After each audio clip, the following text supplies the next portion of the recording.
Estimation free course के अंदर आप सभी का स्वागत है।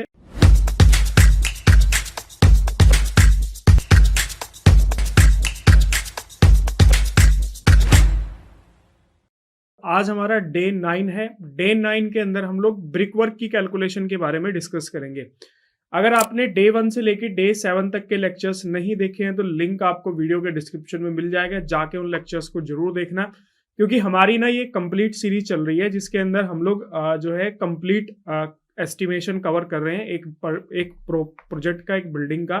तो अगर आपने प्रीवियस लेक्चर्स देखे होंगे तो ही आपको ये लेक्चर्स जो है काफ़ी अच्छे से जो है वो क्लियर होगा। तो आज हमारा डे 9 है और इसके अंदर हम लोग जो है यहाँ पे ब्रिक वर्क की कैलकुलेशन जो है करने वाले हैं, या ब्रिक वर्क का मेजरमेंट हम लोग जो है यहाँ पे करने वाले हैं। तो मैंने यहाँ पे ब्रिक वर्क जो है वो लिख दिया, क्योंकि हमारा जो प्रोजेक्ट है वो सिमिलर टाइप का प्रोजेक्ट है, मतलब ground floor first floor, typically सारा प्रोजेक्ट सेम है।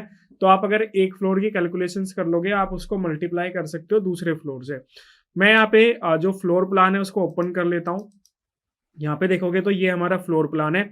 जनरली बेसिकली जो है ना, ये एक हॉस्टल टाइप बिल्डिंग है, मतलब एक गवर्नमेंट का एक जो है प्रोजेक्ट है। और इसमें एक तरीके से जो है जो लोअर कैटेगरी का जो स्टाफ होता है, डी क्लास ई क्लास कैटेगरी का जो स्टाफ होता है, उनके लिए स्टाफ क्वार्टर है। ठीक है, तो इसलिए अगर तुम इसको ध्यान से देखोगे ना तो यहाँ पे ना इसी में ही तुम्हारा रूम है, और इसी रूम में यहाँ पे कुकिंग के लिए स्पेस दिया हुआ है, और यहाँ पे एक अलमीरा दी हुई है। और टॉयलेट अगर तुम देखोगे तो यहाँ पे टॉयलेट जो है इस तरीके से कॉमन टॉयलेट यहाँ पे जो है वो दिए हुए हैं। तो लखनऊ का ये एक प्रोजेक्ट था जहाँ पे कुछ गवर्नमेंट सर्वेंट्स के लिए क्वार्टर जो है वो बनाए गए थे। गवर्नमेंट सर्वेंट का मतलब जो डी क्लास ई क्लास कैटेगरी के, जैसे सफाई कर्मचारी वगैरह हो गए, देखभाल करने वाले सुपरवाइजर टाइप के, इस तरह की कैटेगरी के जो लोग होते हैं उनके लिए यहाँ पे जो है वो बनाया गया था। अगर तुम इस पूरे ब्रिक वर्क को ध्यान से देखो तो इसमें तुम्हें एक चीज समझ में आएगी कि इसमें ना आउटर साइड पे आपको जो है 9 इंच का ब्रिक वर्क दिखेगा। ये वाला जो है आपको 9 इंच का ब्रिक वर्क है, और ये भी देखो सारा आउटर ब्रिक वर्क जो है वो 9 इंच का है, और बीच वाला जो ब्रिक वर्क है वो 4.5 इंच का, 115 mm का। यहाँ पे देखो थिकनेस भी दी हुई है 115 mm, और यहाँ पे तुम देखोगे तो 230 mm, या यहाँ से भी तुम अंदाजा लगा सकते हो कि 230 mm। ठीक है, और रूम का साइज जो है वो 4200 बाई 4200 दिया हुआ है, 4.2 बाई 4.2। क्लियर।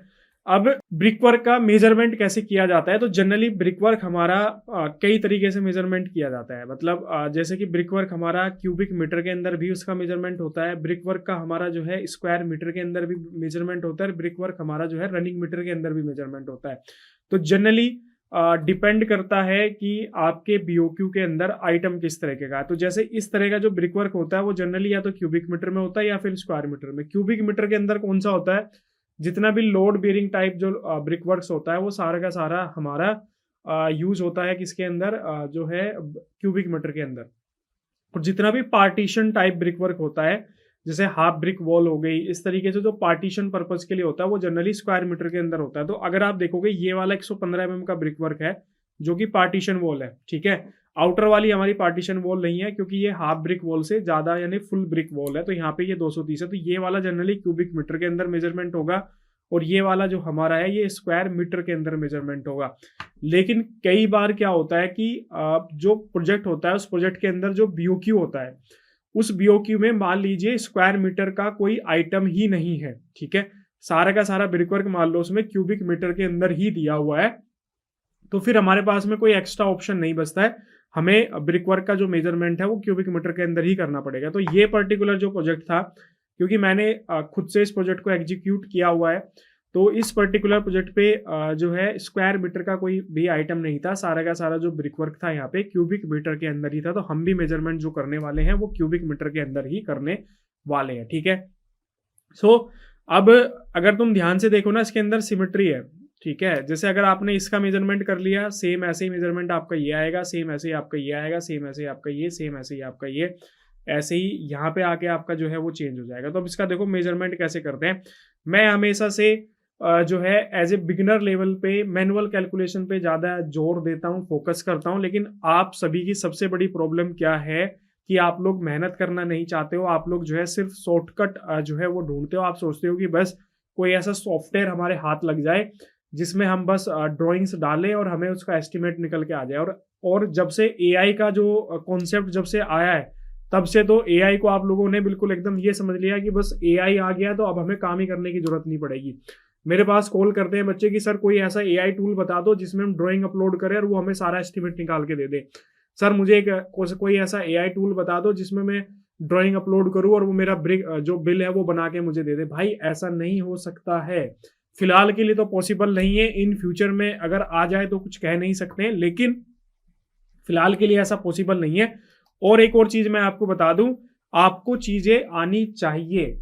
अगर आपको चीजें नहीं आती हैं तो आप एआई के भरोसे बर्बाद कर दोगे सब कुछ। मैं आपको बता रहा हूँ कि मान लीजिए आपको ना एस्टिमेट की एबीसीडी पता, ना आपको ये पता कि एस्टिमेट क्या होता है, ना आपको बिल का कोई आइडिया, और आपने कोई कंपनी ज्वाइन कर ली और आपके कोई हाथ ऐसा एआई टूल लग गया जिस एआई टूल की मदद से आप ड्राइंग अपलोड करोगे और बिल बन जाएगा या फिर एस्टिमेट बन जाएगा, तो मैं एक गारंटी से लिख के दे सकता हूं कि आप किसी दिन ऐसा बड़ा ब्लंडर करोगे कि आप सब कुछ बर्बाद कर दोगे। तो इसलिए सीखना जरूरी है, और खासकर मैनुअल कैलकुलेशंस स्टार्टिंग में बिगिनिंग लेवल पे मैनुअल कैलकुलेशन से काम करो, देन फिर एक्सेल पे शिफ्ट हो, उसके बाद फिर जो प्लान शिफ्ट और ब्लू बीम टाइप के जो सॉफ्टवेयर मार्केट के अंदर अवेलेबल है उनके ऊपर जाओ। ठीक है, अब जैसे इसी रूम का मैं मान लो मुझे कैलकुलेशन करनी है इस पर्टिकुलर रूम की ब्रिक की जो हमारी वॉल्स की थिकनेस मतलब लेंथ कैलकुलेट करनी है, तो कैसे करेंगे। जैसे इस पर्टिकुलर रूम की देखें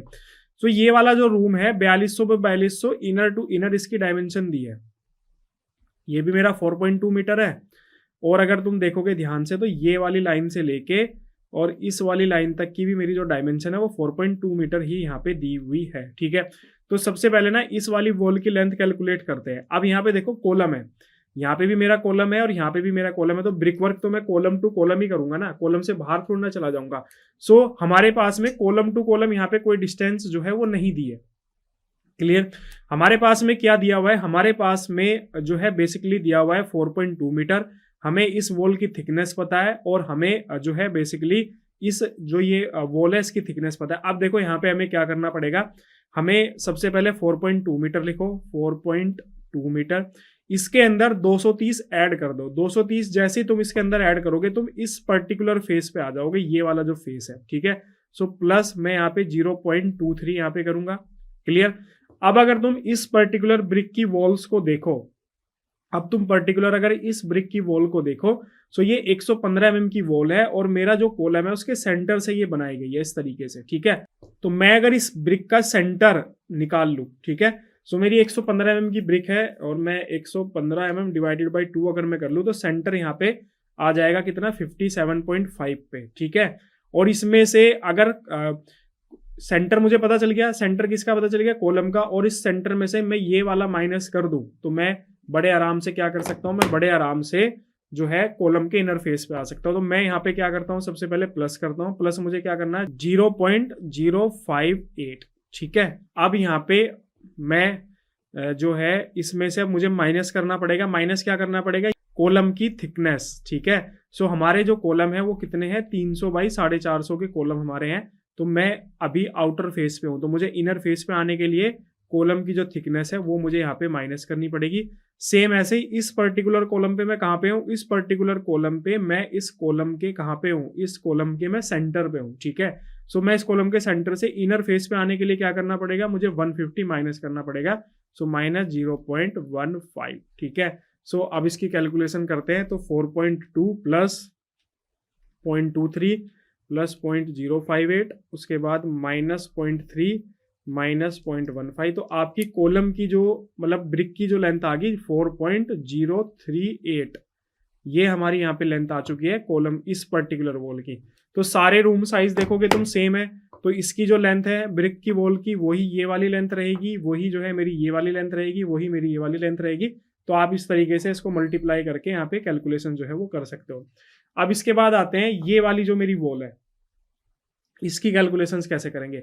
सो बहुत ही आसान है इसकी कैलकुलेशन करना। तो सबसे पहले 4.2 मीटर लिखो, 4.2 मीटर के बाद हम, क्योंकि हमारी इनर टू इनर है, ये ब्रिक की वॉल मेरी कितनी है 230, तो इसमें प्लस कर दो 0.23। ठीक है, तो मैं इस आउटर फेस पे आ जाऊंगा। क्लियर, अब ऐसे ही यहाँ पे ये वाली थिकनेस प्लस कर दोगे तो मैं यहाँ आउटर फेस पे आ जाऊंगा, तो मैं यहाँ पे प्लस 0.23 यहाँ पे लिखूंगा। तो अब मैं देखो यहाँ पे ये इसके आउटर फेस पे आ चुका हूँ और इसके आउटर फेस पे आ चुका हूँ, लेकिन मुझे आना है इनर फेस पे यहाँ पे। तो मुझे क्या करना पड़ेगा, कॉलम की थिकनेस जो लेंथ है वो माइनस करनी पड़ेगी। सो कॉलम है हमारा 450 को, तो 0.45 उधर से और माइनस 0.45 जो है वो इधर से। अब इसकी कैलकुलेशन करो यहाँ पे, 4.2 प्लस 0.23 प्लस 0.23 माइनस 0.45 माइनस 0.45, ठीक है। सो यहाँ पे देखो हमारी लेंथ आ चुकी 3.76। तो हमारी इस वाली वॉल की लेंथ कितनी आ चुकी 3.76 और इस वाली लेंथ की कितनी आ चुकी वॉल की 4.038, ठीक है। इसके बाद बात करते हैं हमारी ये वाली जो वॉल है। अब देखो ये वाली वॉल ना आपके दो रूम के साथ जुड़ी हुई है, ये इस वाले रूम के साथ भी जुड़ी हुई है और इस वाले रूम के साथ भी जुड़ी हुई है। तो इसको मेजर करने का सबसे आसान तरीका क्या है कि आप ना इसको यहां तक मेजर कर लो, ठीक है, और बाकी का ये वाला जो पार्ट है वो इस रूम के साथ मेजर कर लो। तो ये वाला पार्ट कैसे कैलकुलेट होगा, यहाँ पे देखो डायमेंशन लिखी हुई है ऑलरेडी।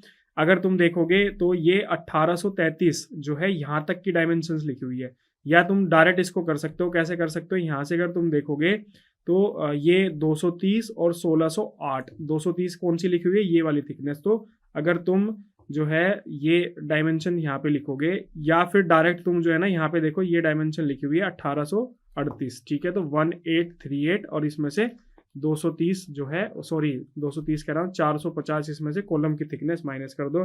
1838 माइनस 450, तो ये बेसिकली 1300 कुछ हो जाएगी। तो 1.33 इस तरीके से आपका मेजरमेंट हो जाएगा।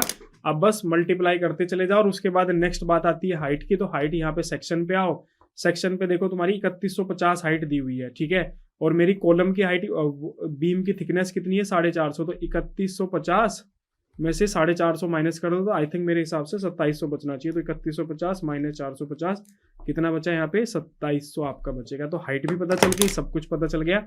अब एक्सेल के अंदर कैसे इसको करोगे, तो एक्सेल के अंदर दो तरीके हैं। या तो पहला तरीका ये है कि जो हम लोगों ने डायरेक्ट ये कैलकुलेशन करी है, जो हमारी वैल्यू आई है 4.038 और ये सब आई है, या तो आप डायरेक्ट वैल्यू पुट कर दो, ठीक है। या फिर आप ये कैलकुलेशन अगर दिखाना चाहो तो ये कैलकुलेशन आप दिखा सकते हो। तो जैसे ये वाली कैलकुलेशंस मुझे दिखानी है।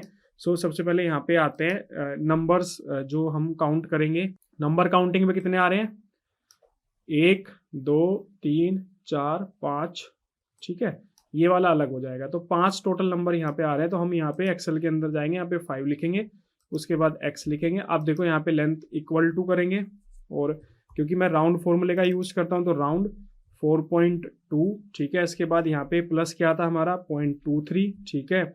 उसके बाद उसमें प्लस हमारा क्या था यहाँ पे, तो हमारा था यहाँ पे 0.058 प्लस 0.058, ठीक है। इसके बाद माइनस इसमें से क्या करना है हमें, माइनस इसमें से हमें यहाँ पे करना है इस कॉलम की विड्थ, ठीक है। तो माइनस 0.23 यहाँ पे हम लोग करेंगे, minus 0.3 minus 0.15 comma 2 bracket close, enter करेंगे। तो यहाँ पे देखो 4.4 मेरी जो है लेंथ आ चुकी है। अगेन कितनी थी, 4.038 थी। तो यहाँ पे हम क्योंकि 2 डेसिमल प्लेस तक ले रहे हैं तो इसलिए 4.04 आ रही है। नेक्स्ट जो है इसकी विर्थ आएगी, तो विर्थ मेरी यहाँ पे 0.23 है और इसकी हाइट हमारी कितनी कैलकुलेट किया था हम लोगों ने 2.7, तो यहाँ पे इस तरीके से आ जाएगी। अब इसके बाद जो नेक्स्ट वाली वॉल है हमारी, ये वाली जो वॉल है कहाँ गई, ये वाली, ठीक है। कितनी है, 1, उसके बाद 2 3 4 टोटल ये हमारी वॉल है, ठीक है। तो अब यहाँ पे आते हैं 4, इसको लेते हैं 4 नंबर्स हो गया। उसके बाद यहाँ पे x हो गया। अब यहाँ पे देखो कैसे कैसे इसकी कैलकुलेशन थी, एक बार इक्वल टू, और मैं यहाँ पे राउंड फॉर्मूले का यूज़ कर लेता हूँ, मैंने यहाँ पे राउंड यूज़ किया। अब यहाँ पे अगर तुम आओगे तो यहाँ पे देखो कितना था, 4.2 थी, ठीक है। 4.2 के बाद 0.23 उधर ऐड हुआ, 0.23 इधर ऐड हुआ, तो यहाँ पे 4.2 और उसके बाद में प्लस 0.23 प्लस 0.23 और minus 0.45 minus 0.45 comma 2 bracket close, enter करोगे तो 3.67। अब इसकी जो विड्थ है वो 0.115 है, ठीक है।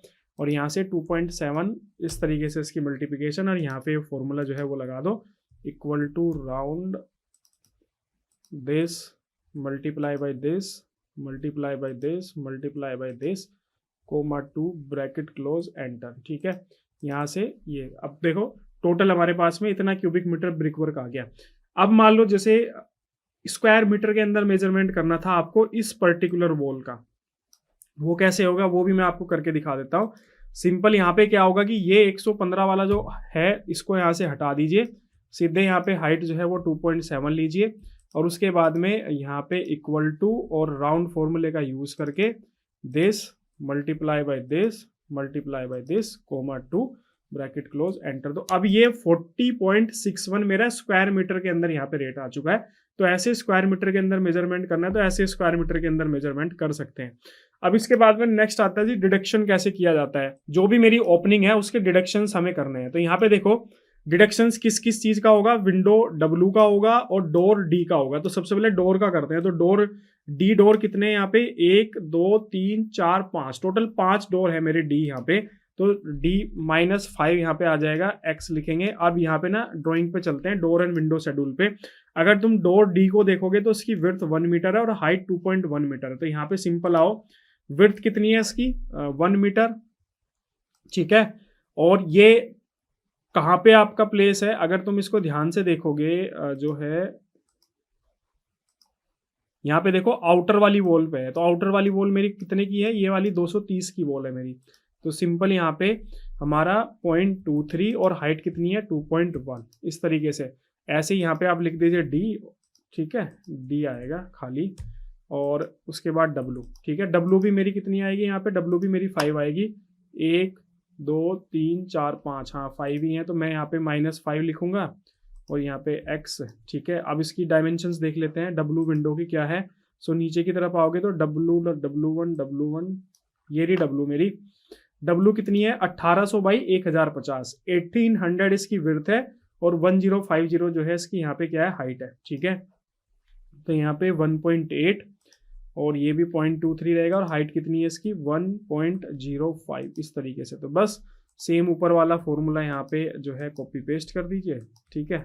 अब यहाँ पे टोटल अगर हमने जितना भी ब्रिक वर्क मेजरमेंट किया उसमें नेट ब्रिक वर्क हमारे पास में कितना आया 12.62 क्यूबिक मीटर। इस तरीके से हम जो है ब्रिक वर्क का मेजरमेंट जो है वो यहाँ पे कर सकते हैं।